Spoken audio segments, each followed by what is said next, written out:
champions in that division. You got Scott Quinn, Carl Frampton, Guillermo Rigondeaux. I'm gonna get the opportunity, boy. You working your ass off, don't you? Hey, that's what we do. That's what we do. DONTAE'S Boxing Nation. I see it, baby. Y'all the man. That's what it is. I love what you're doing for boxing. Thank you, man. Don't stop. Keep on going strong. Keep on going hard. A lot of big fights coming this year. A lot of big fights. How do you feel about getting in there with the winner, unifying that belt? I want to prove to the world that I'm the best middleweight ever. Not ever, but in the world. I want to prove that. So if Triple G gets the victory, that's who we want. Congratulations, fantastic win.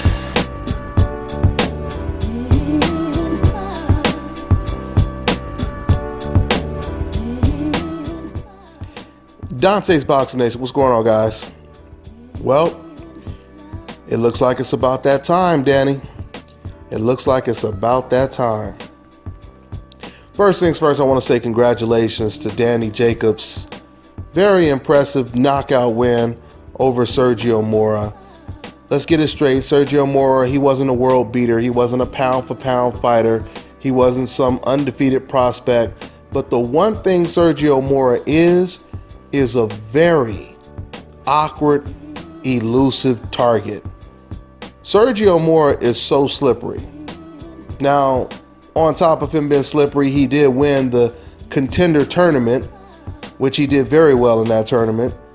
But going back to his elusive style, Sergio Mora is the type of fighter that makes all of his opponents look bad because they're constantly missing shots, they're falling into clinches, and you know there really hasn't been anyone that beat Sergio Mora and did it in a really impressive fashion to where it wasn't a slow, boring type of fight. Danny Jacobs is the only person to go in there and walk through Sergio Mora like he was just a perfect target. You know, like he wasn't an elusive target is what I'm trying to say. That's what made this win so impressive for Danny Jacobs. If this fight would have went 12 rounds, that would not have been impressive at all, considering we've already seen fighters beat Sergio Mora and go 12 rounds. We've never seen someone run over the tough, very elusive Sergio Mora, and Danny Jacobs, he did that tonight. You know, what I really like about Danny Jacobs is he has a lot of power, but he is very accurate with his punches. He's very accurate with his punches. We got to see Danny Jacobs implement two different type of styles in his last two fights. When he fought against Peter Quillin, we got to see him play the role of the boxer puncher. In this Sergio Mora fight, we got to see him play the role of the attack dog, the banger, the aggressive fighter. So once again, it just goes to show you that Danny Jacobs is very versatile in the ring, which is obviously what he's going to need to be if he gets in the ring with Gennady Golovkin next. As you guys may know by now, after Danny Jacobs knocked out Sergio Mora, he immediately called out Gennady Golovkin. Now we know in the past, Danny Jacobs, he seemed a little reluctant to get in the ring with Gennady Golovkin. He didn't seem like he was crazy about it. Now he's saying that he's ready and he wants the Golovkin fight. And I believe that he does. I mean, this is the first time that Danny Jacobs actually called out Golovkin after a fight. He didn't do that after the Peter Quillin fight, and he obviously didn't do that before the Peter Quillin fight. Now he's finally calling out Gennady Golovkin. I mean, on top of that, it's getting to the point to where I believe Team Golovkin, they were already asking the WBA to pretty much either force Danny Jacobs to fight Golovkin next or give up the belt like the WBC did to Canelo Alvarez. Now, once again, Danny Jacobs, he seems like he's interested in this fight. Not only is he interested in this fight, but that, my friends, I believe is truly a 50-50 fight. I would still probably lean slightly towards Gennady Golovkin in that fight.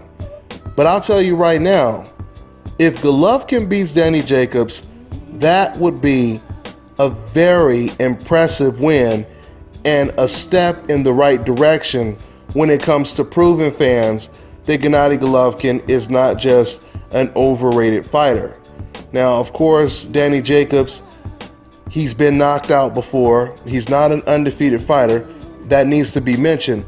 But at the same time, Danny Jacobs, he worked his way back into position of being a champion. And now, or I shouldn't say back, in position, because he wasn't a champion before. But now he's a champion, basically. Now he's a champion, basically, and that would be a very impressive win if Golovkin were to beat or knock out Danny Jacobs. It would really obviously be impressive if Danny Jacobs was able to basically pull off the upset. I've always said, I truly believe when it comes to Gennady Golovkin, you have to, for the most part, not all the time, but every now and then you have to get on the inside and you have to get Golovkin's respect, okay? Now, you could mix it up and you could go get back to your boxing, but every now and then you're going to have to stand and deliver and get Golovkin's respect.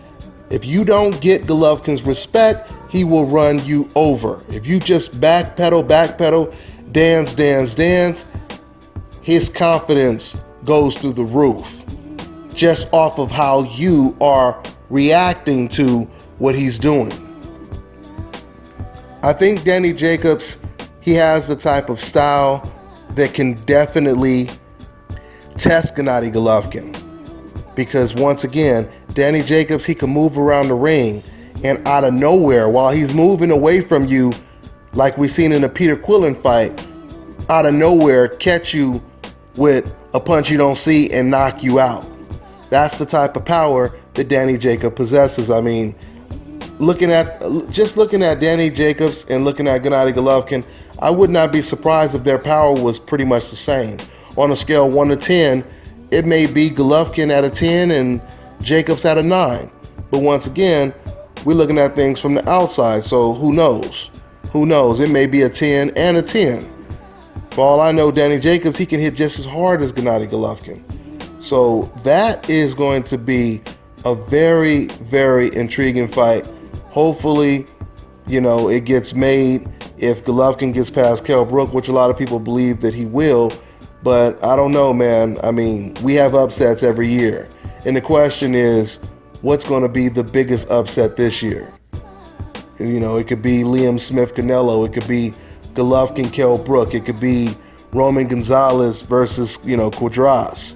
I mean, the list just goes on and on and on when it comes to upsets or possible upsets, So that's pretty much all I got, man. That's pretty much all I got. Once again, I look forward to seeing Golovkin get to step up in competition. We all know that Golovkin always wanted to fight Danny Jacobs and BJ Saunders, and they weren't interested at the time, but I truly believe that Danny Jacobs is ready. I truly believe Danny Jacobs is ready.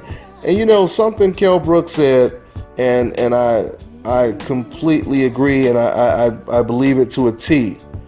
When he said, you have to go in there in the ring with some fear. You have to have some kind of fear, because fear, it keeps you on point. It keeps you alert.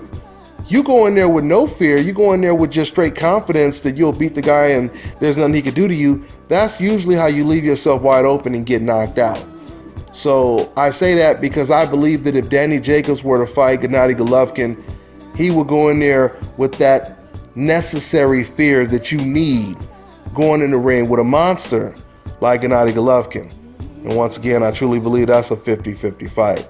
That's all I got for now, guys. I'm on to the next one.